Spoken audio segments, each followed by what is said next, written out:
여러분 안녕하세요. 서울대학교 병원 영상의학과 김승엽 교수입니다. 여러분, 초음파 검사나 CT에서 콩팥에 물혹이 있기는 한데 얼마나 안 좋은지는 잘 모르겠다. 이런 말 듣고 암일 수도 있다는 걱정을 하면서 이것저것 다니며 검사를 계속하고 있는 경우가 참 많습니다. 그래서 이번 시간에는 콩팥의 물혹의 영상진단에 대해서 알아보도록 하겠습니다. 왼쪽은 초음파 검사이고 오른쪽은 CT입니다. 초음파에서는 까만 물혹 속에 흰색 선들이 보이는데 물혹 속에 막 같은 것이 있는 것입니다. CT에서는 까만 물혹만 보이고 이런 막은 보이지 않아서 이 물혹은 별로 걱정할 필요가 없는 물혹입니다. 여기 12개의 서로 다른 물혹이 있는데 윗줄은 별 걱정하지 않아도 될 물혹들이고 아랫줄은 거의 암이 확실하기 때문에 수술을 해야 할 물혹들입니다. 하지만 가운데 줄에 있는 4개는 이럴 수도 있고 저럴 수도 있어서 어려운 경우들입니다. 이런 문제를 다루기 위해서 1986년에 뉴욕 대학의 몰턴 보스니악 교수가 분류법을 만들었고 몇 차례의 수정을 거쳐서 지금은 1, 2, EF, 3, 4의 5단계 분류법을 사용하며 숫자가 높을수록 암일 가능성이 커지는 분류법입니다. 1과 2는 암일 가능성이 거의 없고 EF는 암일 가능성이 아주 없는 것은 아니지만 5% 이하로 낮기 때문에 두고 보면서 변화가 있나 보면 된다는 뜻이고 3은 암일 가능성이 약 50%, 4는 거의 100%이기 때문에 3과 4는 수술을 해야 하는 경우를 말합니다.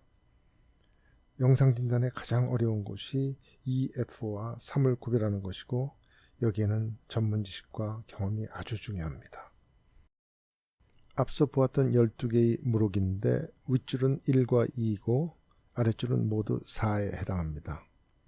가운데 줄에 있는 4개의 경우는 EF로 판단하면 간격을 두고 검사를 하면서 변화가 있는지 보자고 할 것이고 3으로 판단하면 암일 가능성이 상당히 있으니 수술을 하라고 권할 것입니다. 그래서 EF와 3의 구별이 중요합니다. 콩팥의 물혹을 진단할 때 일반적으로 CT나 MRI가 초음파 검사보다 우수하다고 합니다.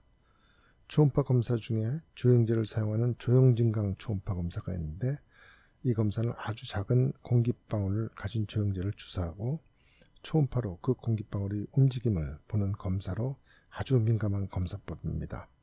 그래서 CT나 MRI에서도 구별이 어려운 경우에 조영진강 초음파에서 명확한 답을 얻는 경우들이 있습니다. 그런 예로 CT 검사에서는 물혹 안에 약간 희게 보이는 얇은 막이 의심되는 정도로 EF 또는 3을 생각하겠지만 조영진강 초음파에서는 물혹의 안쪽 벽을 따라서 울퉁불퉁한 조직이 보이고 두껍고 불규칙한 막이 물혹 안에 뚜렷이 보여서 4에 해당하는 암이라고 진단할 수 있고 수술에서 신세포암으로 확인된 예입니다. 이 환자는 만성 신부전으로 콩팥이 작고 물혹이 여러 개 있는데 초음파 검사에서 물혹 안에 약간 희게 보이는 덩어리들이 있어 보이지만 CT 검사에서 이 덩어리가 조영진강이 되는지 분명하지 않습니다. 그래서 물혹 안에 암 덩어리가 있는 것인지 아니면 단순히 피 덩어리가 있는 것인지 구별이 어렵습니다. 이런 경우 조영진강 초음파가 위력을 발휘할 수 있는데 잘 보면 하얀 공기방울들이 문제가 되는 덩어리 속에 들어가서 가는 혈관을 따라 움직이는 것이 분명하게 보입니다. 따라서 이 덩어리는 단순한 피덩어리가 아니고 혈관을 가지고 있는 암이라고 진단했고 수술해서 암으로 확인되었습니다.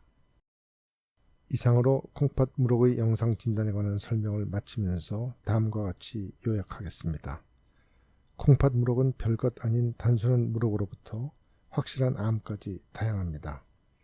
보스니악 분류를 이용해서 1, 2, EF, 3, 4로 분류하는데 특히 EF와 3의 구별이 중요하며 전문가의 도움이 필요합니다.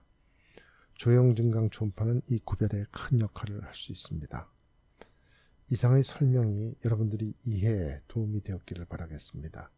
이 영상은 아래의 K영상 클리닉 사이트에서도 볼 수 있습니다.